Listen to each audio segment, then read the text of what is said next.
Okay students, in last class we have studied about unicellular and multicellular differences. Unicellular and multicellular differences are unicellular have a single cell, multicellular have large number of cell. Unicellular have all the life activities done by one cell. एक cell है तो वही cell सारे काम करेगी. And in multicellular the work is done by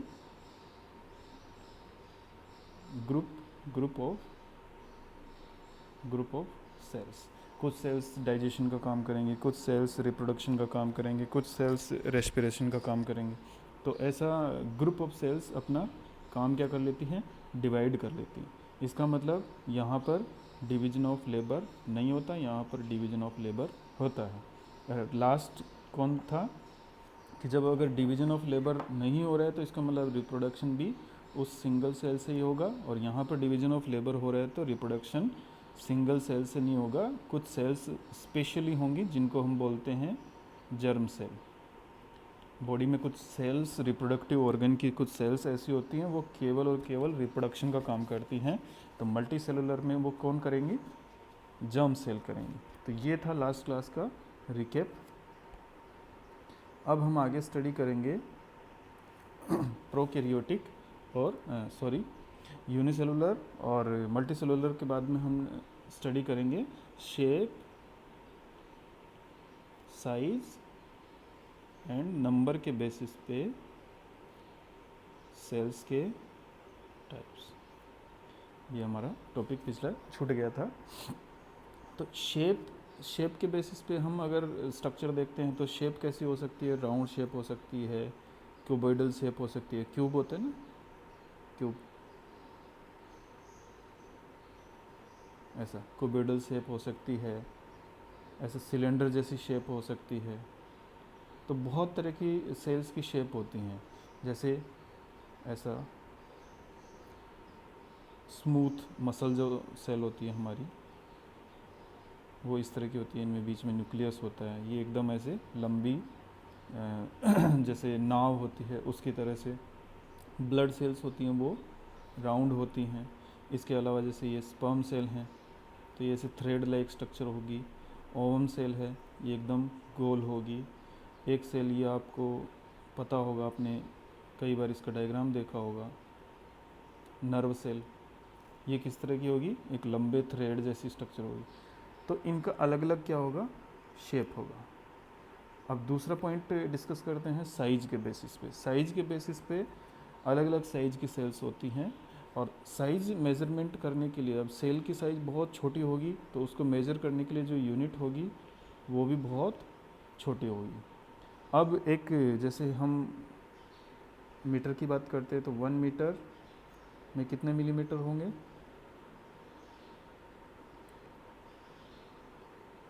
1000 millimetre. 1 metre में कितने millimetre होंगे, 1000 मिलीमीटर. मिलीमीटर एक बहुत छोटी यूनिट है. 1 मीटर में 100 सेंटीमीटर होते हैं और 1 सेंटीमीटर में 10 मिलीमीटर होते हैं. इसलिए 1 मीटर में कितने होंगे, 1000 मिलीमीटर. ये एक बहुत छोटा यूनिट है मिलीमीटर. अब मिलीमीटर से भी बहुत छोटे छोटे यूनिट है, जैसे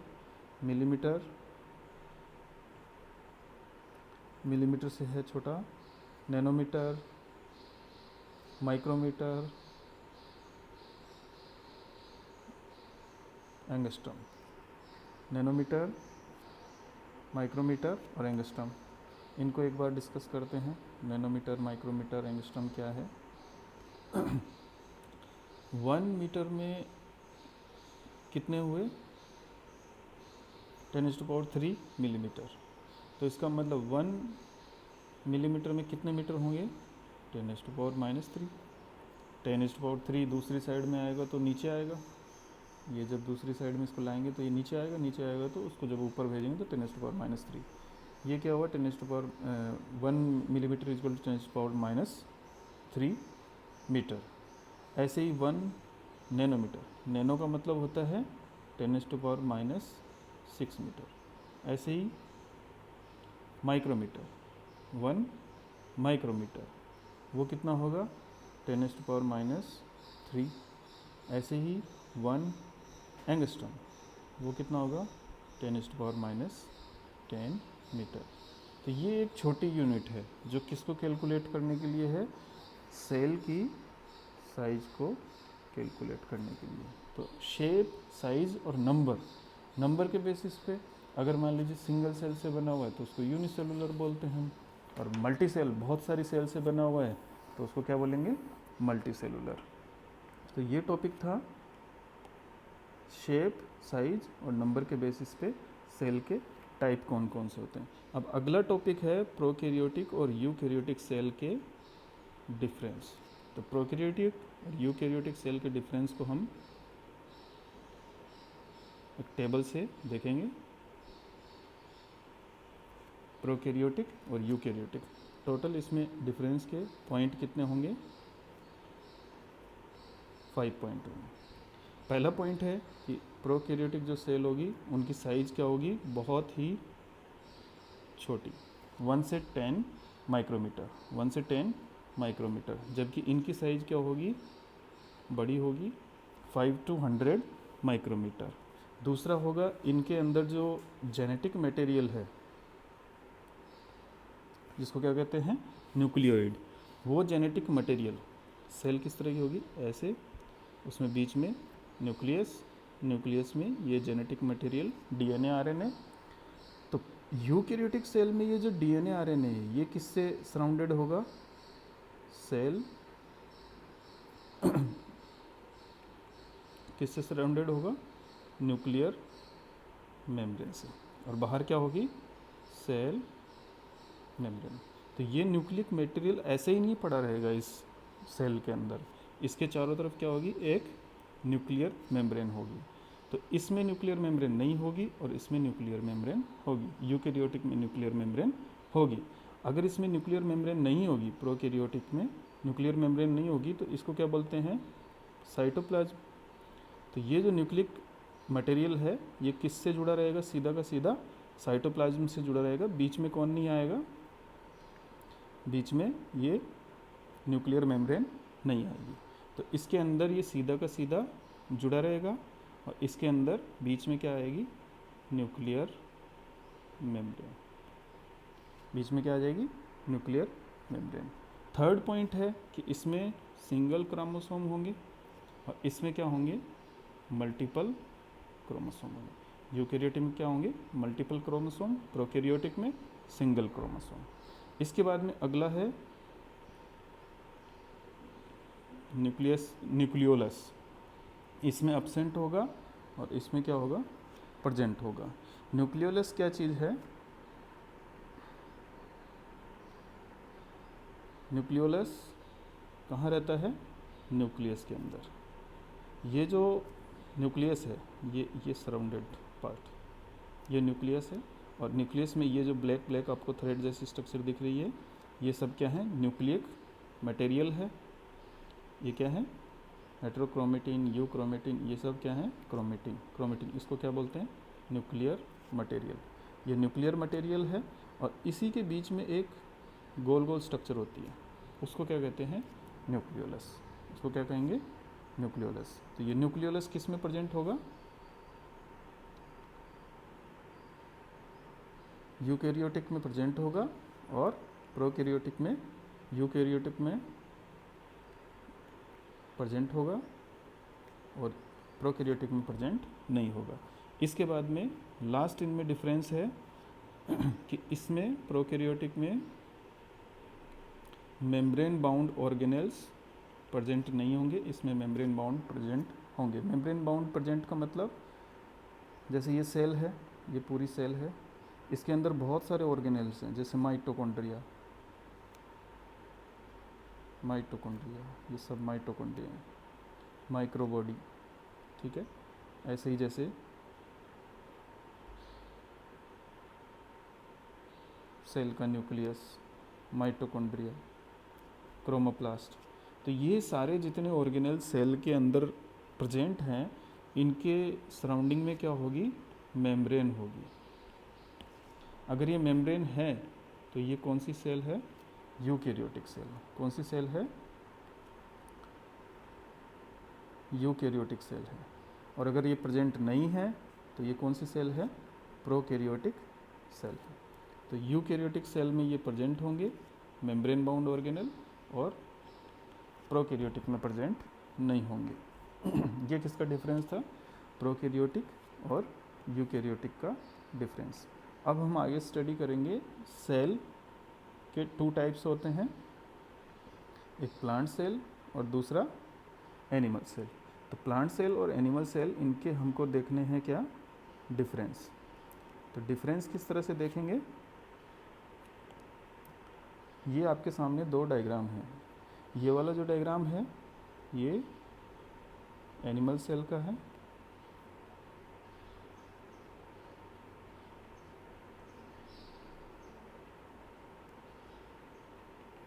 और ये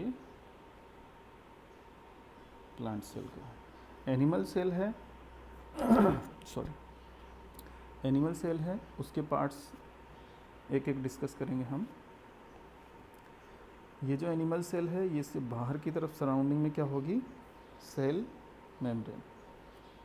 और सेल मेम्ब्रेन के अंदर ये जो पूरा पार्ट है, ये पूरा पार्ट है, इस पार्ट को क्या बोलते हैं? साइटोप्लाज्म। जो सेल के अंदर आपको पिंक पिंक सा पार्ट दिख रहा है, ये पूरा का पूरा पार्ट कौन है? साइटोप्लाज्म। और साइटोप्लाज्म में बहुत सारे ऑर्गेनेल्स प्रेजेंट हैं, जैसे Golgi complex, microfilament, phagosome, microbody, nucleoplasm, विक्यूल, mitochondrion, rough endoplasmic reticulum, smooth endoplasmic reticulum, centriole. ये सब के सब कहाँ प्रेजेंट है? इस साइटोप्लाज्म में प्रेजेंट है। इस साइटोप्लाज्म के बीच में ही एक क्या होगा? न्यूक्लियस होगा। क्या होगा? न्यूक्लियस। और उस न्यूक्लियस के बाहर की तरफ क्या होगा? न्यूक्लियर एनवेलप, जो उसके बाहर की सराउंडिंग बनाएगा, और उसके अंदर क्या रहेगा? Nucleic material. सेम ऐसा ही प्लांट सेल में भी होता है। ये क्या है? न्यूक्लियस, उसका बाहर का पार्ट न्यूक्लियर एनवेलप, उसके अंदर जेनेटिक मटेरियल क्रोमोसोम, और बीच में न्यूक्लियोलस। ठीक है। और भी इसमें कई पार्ट हैं, जैसे chloroplast, mitochondria, microtubule, tonoplast, sap vacuole, इसको वैक्यूल बोलते हैं, cell wall, Golgi complex, rough endoplasmic reticulum. ये सारे के सारे पार्ट किस में प्रेजेंट हैं? प्लांट सेल में भी प्रेजेंट हैं और एनिमल सेल में भी प्रेजेंट है। इनमें कुछ डिफरेंस है, प्लांट सेल और एनिमल सेल में कुछ डिफरेंस है। उन डिफरेंस को हम अब यहाँ टेबल में लिखेंगे। एक प्लांट सेल और एनिमल सेल में जो डिफरेंस हैं उनको एक टेबल में लिखते हैं। पहले हम लिख लेते हैं plant cell, then animal cell. तो डिफरेंस के जो पॉइंट्स हैं, first point cell wall, second point plasma membrane, third point cytoplasm and cell organelles. अब सेल ऑर्गेनेल्स कौन कौन से? जैसे mitochondria, second plastids, third endoplasmic reticulum, fourth Golgi apparatus, fifth ribosome, sixth centrioles, seventh lysosome. इसके बाद में अगला fourth point nucleus, और फिफ्थ पॉइंट वैक्यूल। इन सारे पॉइंट के बेसिस पे हम प्लांट सेल और एनिमल सेल में डिफरेंस को स्टडी करेंगे। तो सेल वॉल जो है प्लांट सेल में होती है, एनिमल सेल में नहीं होती। ये यहाँ पे ये देखिए, ये जो बहुत ही बिगर साइज में है, थिकनेस इसकी बड़ी हुई है, इसको क्या बोलते हैं? Cell wall. यहाँ पर इसमें नहीं है, इसमें देखो बाहर का इसका लेयर बहुत ही पतला है, बहुत ही पतला है, तो ये इसके अंदर प्रेजेंट प्लांट सेल में होगी, एनिमल सेल में प्रेजेंट नहीं होगी। प्लाज्मा मेम्ब्रेन जो ये प्लांट सेल की सेल वॉल है, इस सेल वॉल के अंदर पतली सी यहाँ पर क्या होगी, प्लाज्मा मेम्ब्रेन होगी, और इसमें तो आपको दिखाई दे रही है, तो दोनों के अंदर प्लाज्मा मेम्ब्रेन भी प्रेजेंट होगी। साइटोप्लाज्म और सेल ऑर्गेनेल ये दोनों के अंदर प्रेजेंट होंगे। अब सेल ऑर्गेनेल्स में से ये जो सेल ऑर्गेनेल 7 सेल ऑर्गेनेल है, इनमें भी कुछ प्लांट सेल में प्रेजेंट होंगे, कुछ एनिमल सेल में प्रेजेंट होंगे। कौन कौन से, जैसे माइटोकॉन्ड्रिया दोनों सेल में प्रेजेंट होंगे। प्लास्टिड प्लांट सेल में प्रेजेंट होगा, एनिमल सेल में प्रेजेंट नहीं होगा। तो पहला एक तो प्लास्टिड आपको याद रखना है, दूसरा ये सेल वॉल आपको याद रखना है कि ये किस में प्रेजेंट है, किस में प्रेजेंट नहीं है। प्लांट सेल में प्रेजेंट है और एनिमल सेल में प्रेजेंट नहीं है। एंडोप्लाज्मिक रेटिकुलम ये दोनों में प्रेजेंट है। गोल्जी एपेटस ये दोनों में प्रेजेंट है। राइबोसोम ये दोनों में प्रेजेंट है। सेंट्रियोल, इसके बाद कौन है, सेंट्रियोल प्लांट सेल में अब्सेंट है, एनिमल सेल में प्रेजेंट है। तो तीसरा आपको कौन याद रखना है, सेंट्रियोल। इसके बाद लाइसोसोम इसमें क्या होगा, प्लांट सेल में अनकॉमन होगा और इसमें कॉमन। अनकॉमन का मतलब ये नहीं है कि प्रेजेंट नहीं है, अनकॉमन का मतलब है कि कभी कभी हो सकता है, और कॉमन का मतलब है कि हाँ प्रेजेंट होगा। इसके बाद अगला है न्यूक्लियोलस दोनों में प्रेजेंट होगी। और अगला है वेक्यूल का साइज इसमें क्या रहेगा, लार्ज, और इसमें क्या रहेगा, स्मॉल। ये जो आपको वाइट पार्ट दिख रहा है, ये क्या है, वेक्यूल अपने अंदर क्या इकट्ठा करके रखती है, वाटरी सब्सटेंस इकट्ठा करके रहती है, जिसके कारण से सेल फूली हुई रहती है, टर्जिड रहती है। जबकि इसके अंदर वेक्यूल, एनिमल सेल के अंदर वेक्यूल आपको बहुत छोटी छोटी दिखाई देंगी। वेक्यूल क्या रहेंगी, बहुत छोटी छोटी दिखाई देंगी। और प्लांट सेल में वेक्यूल की साइज बहुत बड़ी होगी। तो वेक्यूल भी एक दोनों में डिफरेंस करने का तरीका है। तो आपको याद कौन सा रखना है, सेल वॉल एनिमल सेल में प्रेजेंट नहीं है, प्लास्टिड एनिमल सेल में प्रेजेंट नहीं है, सेंट्रियोल प्लांट सेल में प्रेजेंट नहीं है, लाइसोसोम इसमें अनकॉमन है, इसमें एनिमल सेल में कॉमन है, न्यूक्लियोलस दोनों में प्रेजेंट है, और वेक्यूल। तो ये हमारे क्या हैं, डिफरेंस है प्लांट सेल और एनिमल सेल के डिफरेंस है। अब इन सेल के अंदर, प्लांट सेल के अंदर जितने ऑर्गेनेल्स हैं और एनिमल सेल में जितने ऑर्गेनेल्स हैं, इन एक एक ऑर्गेनेल को हम अगली क्लास में कंप्लीट करेंगे।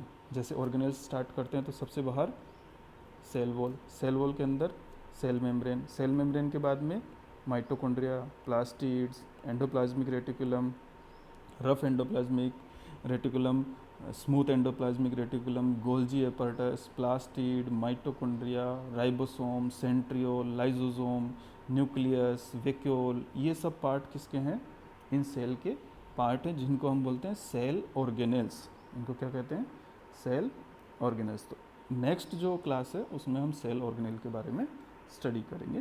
Okay, thank